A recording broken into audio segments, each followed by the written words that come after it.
When I received the translation of the video, I found it quite disturbing.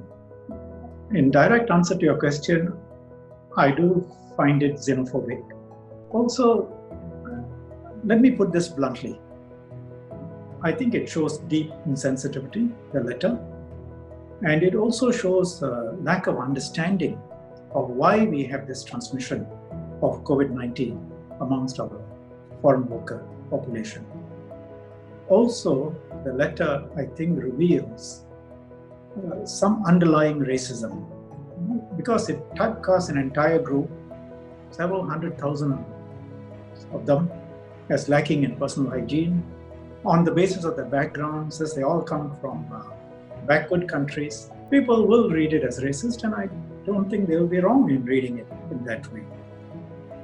Look, going back to your point about xenophobia, these workers are here. They are helping us. They clean Singapore. They build our HDB flats. They build our buildings. They handle our waste management.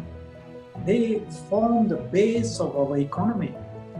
And therefore, they help us build our prosperity. We say we have 57% of Singaporeans in PMET jobs. How is that possible? It's possible because the base is built by foreigners. So I think we have to appreciate what they do for us, and we have to have a better understanding and empathy. It's not just a question of personal habits. Personal habits are extremely important. Washing hands and keeping yourself clean, very important.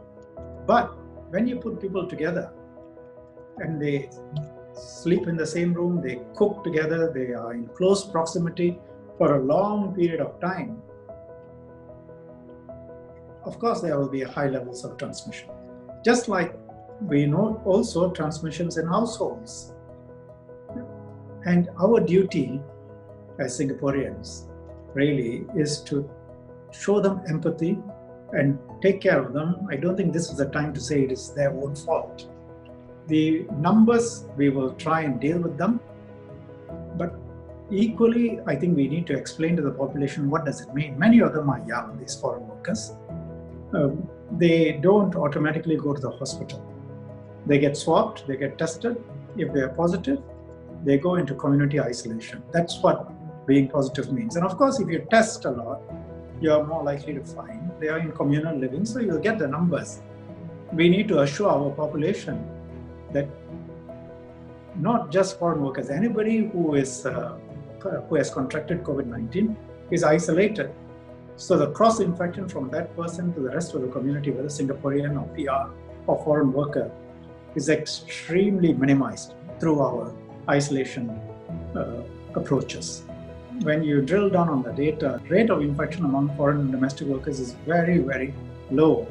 And the evidence we have so far is that they get the infection from the employers, not from outside. People say, well, we should be able to speak freely about race so that the sensitivities are reduced. Does that make for a stronger society, a better society? I think these issues need to be discussed, but they need to be discussed in an environment where there is a better understanding and some kind of framework for the discussion.